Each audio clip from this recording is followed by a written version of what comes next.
Before I even go into this, I just want to introduce you to a general concept behind indices or powers as we know them, okay? The concept is this. If I have a number as an example, the number 3 as an example. If I multiply 3 by itself 4 times, the answer is 81. Is that alright? Vice versa.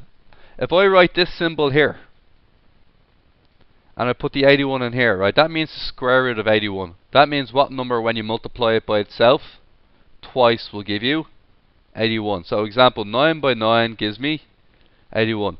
Root 81 is 9.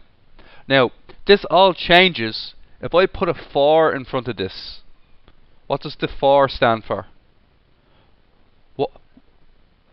Exactly, what number do I need to multiply by itself 4 times to make the 81? It's going to be 3. So if I put this into the calculator, you'll see this button. See this button over the X. So you press it here. You put the 4 there, and you put the 81 in here, and this will tell me what number do I need to multiply by itself 4 times to get 81. Now there is another way of doing it, okay? So if you had this as an example, if you had x to the power 4 equals 81, this means what number when you multiply it by itself 4 times will give you 81. When you transfer the 4 over the other side, you technically are doing this. Does that make sense? You're finding out what number do you need to multiply by itself 4 times to give you 81. And that's the button that does it. Some teachers, some notes will have it written as 81 to the power of a quarter. Don't even think about what the fraction means. All you need to know is that the bottom number refers to how many times you need to multiply this number by itself to get you 81. Does that make sense? So example, 81 to the power of a quarter. I basically, all what I read when I'm doing these, all what I read, if it's a 1 on top, it's a 4 on the bottom. This 4 means how many times do I need to multiply a number by itself 4 times to give me 81. And the answer is 3. Let's try another one now. Can anybody in the class predict the following answers for me?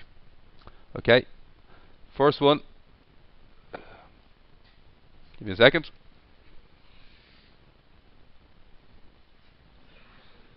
Now.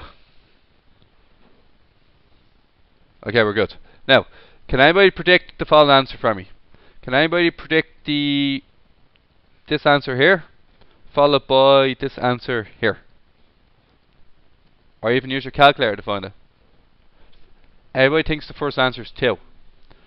That's because 2 multiplied by 2 multiplied by 2, 2 multiplied by itself 3 times will get you 8. What's the answer to the second one? Also 2, because it's the same question, just written differently.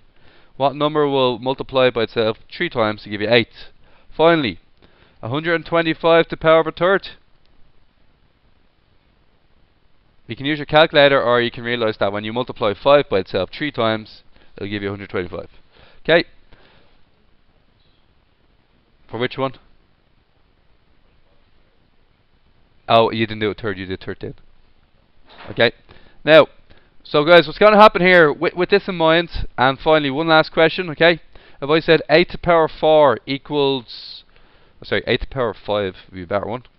8 to the power 5 equals 32. How do I find out what x is? Paddy, how do I find out what x is?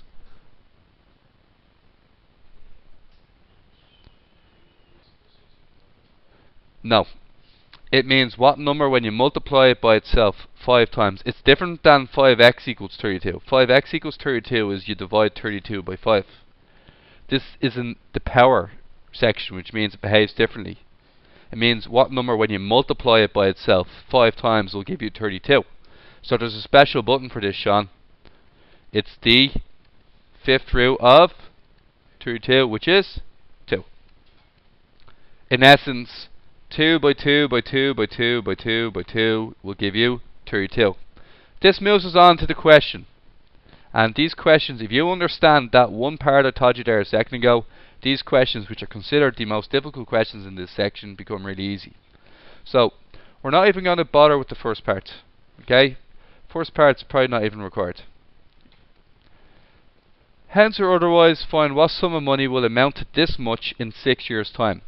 F equals P bracket 1 plus I to the power of T. What is the goal of the question? What sum of money? So we know the final amount, don't we? What's the final amount? 88,578.05. We're looking for P. The whole point is, what is the P value? So we just call that any letter you want. You can call it P, you can call it X, okay? Whatever you want. Let's call it X. Now, what's in here then? What's 1 plus 10%? 1.10 or 1.1. How many years did we do it for? 6. Now, this number, when it's multiplied by 1.1 squared, or 1.1 to the power of 6, equals this number here. So if we divide by 1.1 to the power of 6, we'll find out what x is. Are we expecting a smaller number or a bigger number than 88,575? We're expecting a smaller number, okay? So put that into the calculator, and what do we get? Usually they're very close to a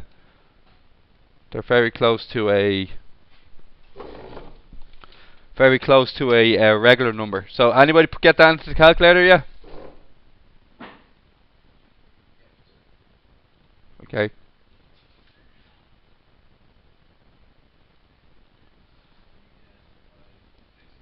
$50,000 on the money. Okay. So x equals 50,000. Okay. Now guys, we didn't use our power trick in that question, but we're about to use the power trick very soon. Let's go to question 14, okay? Let me see. Calculate the annual equivalent rate. We're earn you 20% over 5 years. Okay, perfect. Alright guys, here's the question here, okay? Ready? Look at this. Investment of €20,000. What this investment will do, it will earn you 25% after 5 years. So in 5 years' time, we're going to multiply it by 1.25, and what do we get as our answer? Anybody? I'm suspecting 25,000. Yeah? It's 25,000. Huh? It says in the question, investment of €20,000 will earn you 25% extra after 5 years. So it's 25,000 you'll have after 5 years. You made €5,000 at the end of 5 years. Now, I'm going to offer you a similar package, except with the similar package, I'm going to give you interest every year. That's what AER means. I'm going to offer you a similar package that will result in the same numbers, but I'm going to give you an AER percentage and not 25% at the end of 5 years. So because it's AER, or any of those ones, APR, AFR, what we're going to do is this formula here. F equals P 1 plus I power T. What is the goal of this question? The goal of this question is to figure out what is the I value. What is the interest value here, guys? We're trying to figure out the I value. So if we figure out this number in here, we can figure out the I value pretty quickly. What? No, because remember what we were saying earlier on, that it'll have to be, it'll build year on, year in, year out. So it's not just a matter of dividing 25% by 5. It's actually a bit more complicated, okay? So guys, what I'm trying to say is APR doesn't work linearly. You can't just divide 25% by 5 and say it's 5% a year. That will result in a bigger number, okay? So let me show you what I'm talking about here. This is AER. It works on the AER formula. What's our final amount that we have to have at the end of 25,000? What do we start off with? Now, would everybody agree? This number in here is usually 1.0 something or 1.1 something. Yeah? Let's pretend we don't know what this number is. We'll just call it X.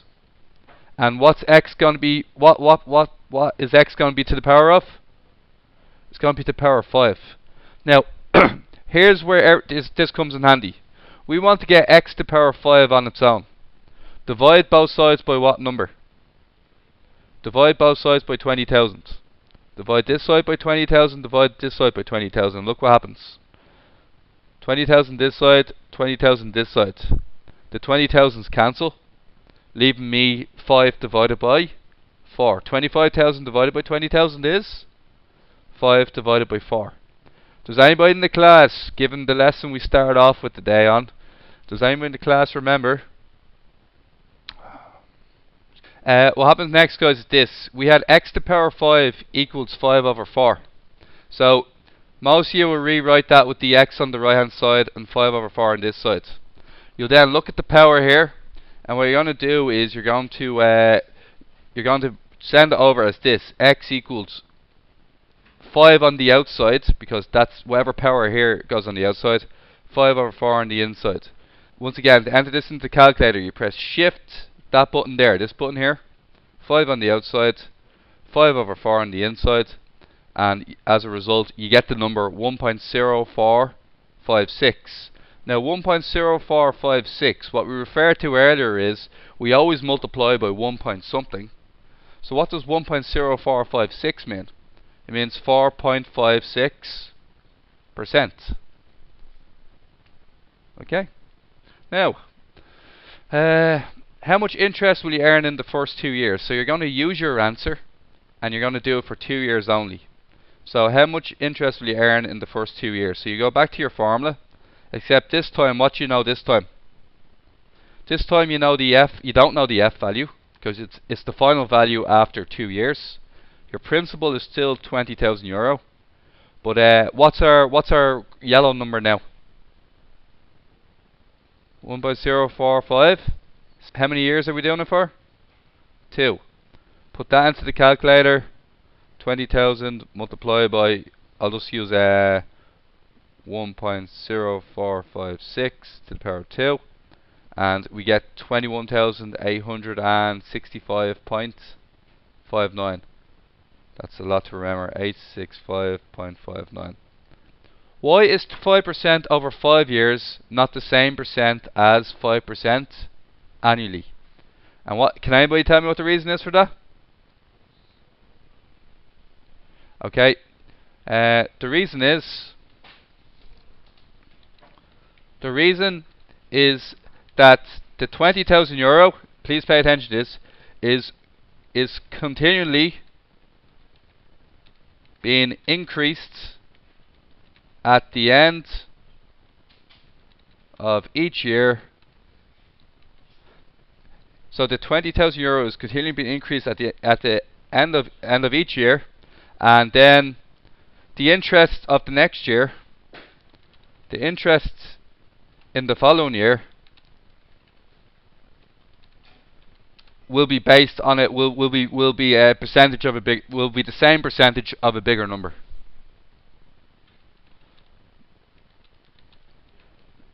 Okay, I'll tell you what that means now. Okay. So what happens here, guys, is do you know at the end of 2 years, yeah? See the way we had €21,865 at the end of 2 years, yeah? Because we're doing that, we're then going to get we're going to get our 4.56% of that as well, because it's continuing being increased. So if I was to do 5% annually, how much would that be worth? It'd be worth 1.05. 1.05. How many years did you say it was again? 5 years, if we're to do all 5 years. And what we're saying is that, is it the same as 20,000? I can guarantee you that it's going to be a much bigger number than 20,000. So 20,000, a much bigger number than 25,000. 0.5 to the power of 5. 25,525. Just 500 extra euro there. The reason for that is, remember, it keeps getting increased year after year after year. And next year is based on the interest you made in the first year. Year 3 is based on the, we'll be working with the interest you made in the first 2 years. Remember, you have to keep adding on the interest at the end of each year, and then get the same percentage for the next year. So that's why it goes up a lot quicker. Okay, guys, look at this. Shh. It wants me to do 16% after 7 years. You looking? Now, what I'm going to do is, I'm going to do it for a simple amount. Everybody be quiet please, it's very important. Everything gets affected by the same amount. So as an example, I'm just going to pick €1,000. My investment is €1,000. I'm just going to pick €1,000 because it's the easy number. I'm going to increase it by 16%. When I increase it by 16%, it's going to be 1,160. Okay? That's how much you increase by. I'm now going to try and find an AER, a yearly rate that would also give me a 16% increase. I use F equals P, 1 plus I to the power of T. This 1 plus I, remember, it's going to be 1.0 something or 1 point something. Okay? So what I'm going to do is my final amount is 1,160. My initial amount is €1,000. I'm going to call that X. And how many years am I doing it for? 7. I'm going to divide both sides by 1,000. I'm going to divide both sides by 1,000. I'm going to get 1.16 equals X to the power of 7. How do I get X on its own? 7th root of 1.16. Shift 7 roots 1.16. And what we get here is 1.0214. What does that mean the annual percentage should be? It means the annual percentage should be 2.14%. Alright guys, that's it.